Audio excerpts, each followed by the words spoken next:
Hello, আসসালামু আলাইকুম my dear friends. তো রিজিক হচ্ছে আল্লাহ তাআলা দেওয়ার একমাত্র দান।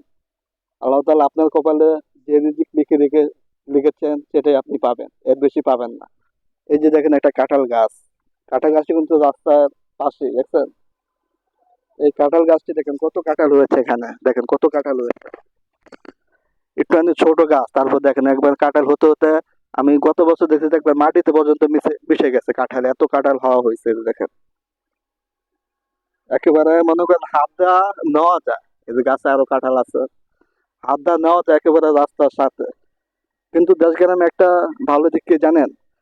দেশগ্রামে একটা ভালো দিক হচ্ছে যে কোনো চোর কারো কাঁঠাল, আম বলেন, জাম বলেন, কাঁঠাল গাছ বলেন, লিচু গাছ বলেন, যাই হোক না কেন, ফল এগুলো কিন্তু কখনো চুরি করতে আসে না।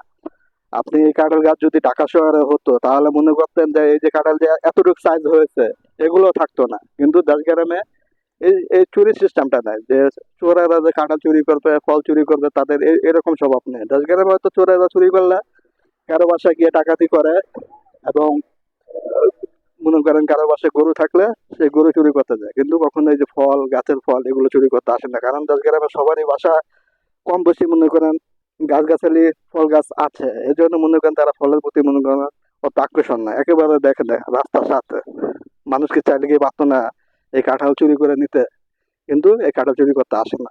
তো যাই হোক, সবাই ভালো থাকবেন। আসসালামু আলাইকুম।